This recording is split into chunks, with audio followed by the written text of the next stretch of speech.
Israel Palestine युद्ध को शुरू हुए 2 हफ्ते होने को हो रहे हैं और अब गाजा में हालत किसी नरक से कम नहीं है। 9 अक्टूबर से इजराइल ने गाजा पर एक टोटल ब्लॉकेड लगा रखा है। इसका मतलब खाना, दवाइयों की सप्लाई, पानी की सप्लाई और बिजली तक कट ऑफ कर दी है इजराइल ने गाजा में। ऊपर से लगातार बमबारी जो हो रही है वो, और गाजा में जो दृश्य देखने को मिल रहे हैं वो बहुत खौफनाक है। इस फुटेज को देखिए, पूरे के पूरे मोहल्ले चकनाचूर हो चुके हैं। ये वो बिल्डिंगें थी गाजा में जिन्हें इजरायली एयर स्ट्राइक्स के द्वारा टारगेट किया गया। एस्टिमेट्स के अनुसार 2800 से ज्यादा पैलेस्टीनियन सिविलियंस मारे जा चुके हैं। हजारों इस मलबे में अभी भी दबे पड़े हैं। बाकी जो अभी भी जिंदा है वो हॉस्पिटल्स और स्कूलों में शेल्टर लेने की कोशिश कर रहे हैं, लेकिन 16 अक्टूबर तक यूनाइटेड नेशंस की शेल्टर्स में भी पानी खत्म होने लग गया था। यूनाइटेड नेशंस की एजेंसी UNRWA ने 15 अक्टूबर को कहा कि यहाँ गाजा में हमें एक अनप्रेसिडेंटेड ह्यूमन कैटास्ट्रोफी देखने को मिल रही है। महमूद मतार, गाजा में काम करने वाले एक सर्जन, ने BBC को बताया कि हॉस्पिटल्स पूरी तरीके से ओवरवेल्म हो चुके हैं। पानी नहीं है, बिजली नहीं है और हमारा नेटवर्क कनेक्शन भी खराब है। मैं अभी पानी की तलाश में हूँ। गाजा में नसीर हॉस्पिटल में काम करने वाले एक और डॉक्टर ने बताया कि फ्यूल भी खत्म होने वाला है। 60 पेशेंट्स हैं डायलिसिस पर, 35 पेशेंट्स ICU में जिन्हें वेंटिलेटर्स की जरूरत है। फ्यूल खत्म हुआ तो इन्हें बचा कर रखना पॉसिबल नहीं हो पाएगा।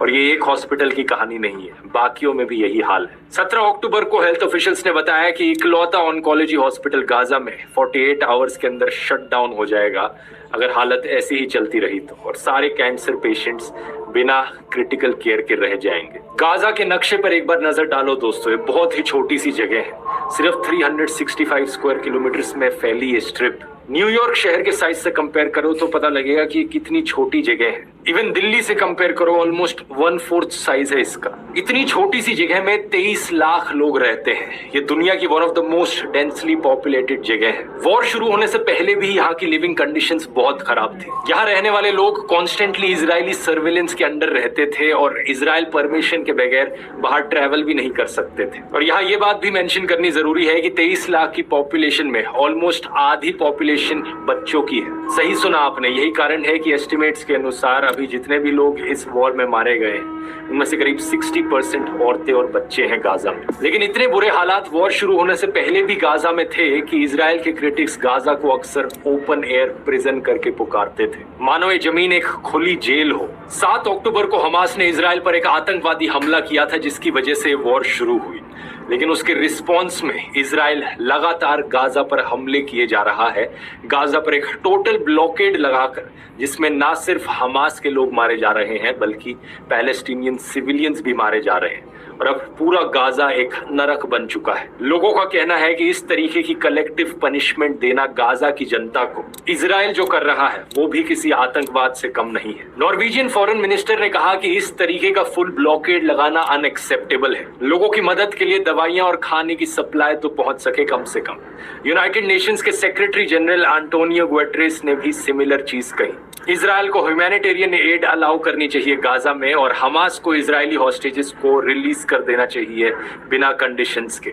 ऐसे हालातों में इमेजिन करके देखो, अगर आप गाजा में रहने वाले एक आम इंसान होते तो आप पर क्या बीतती। आपके घर में बिजली नहीं, पानी नहीं, इंटरनेट कनेक्शन कट ऑफ, खाना नहीं आप कहीं से ला सकते, और फिर एक दिन आप अचानक से देखते हैं आसमान से कुछ पैम्फलेट्स टपक रहे हैं। उन पैम्फलेट्स पर इजराइल की एक वार्निंग होती है। वार्निंग में लिखा जाता है कि जितने भी लोग नॉर्थ में रह रहे हैं गाजा स्ट्रिप के, वो सारे इवैक्यूएट करके साउथ में चले जाएं गाजा स्ट्रिप पर। चारों तरफ आपको बमबारी की आवाज सुनाई दे रही है और अब आपको एक वार्निंग दी जा रही है कि जल्दी से जल्दी अपना घर खाली करो और साउथ में जाओ अगर जिंदा बचे रहना है। एस्टिमेट्स के अनुसार करीब 11 लाख लोग नॉर्दर्न गाजा में रहते हैं। IDF ने सबको वार्निंग दी कि इवैक्यूएट करके साउथ में चले जाओ। यूनाइटेड नेशंस के खुद के जो शेल्टर्स थे नॉर्दर्न गाजा में, अब वो सेफ नहीं थे। नॉर्दर्न गाजा में मौजूद हॉस्पिटल, स्कूल्स, क्लिनिक्स, किसी को भी टारगेट किया जा सकता था। UNRWA ने पॉइंट आउट किया कि कैसे बहुत सी प्रेग्नेंट औरतें, बच्चे, एल्डरली लोग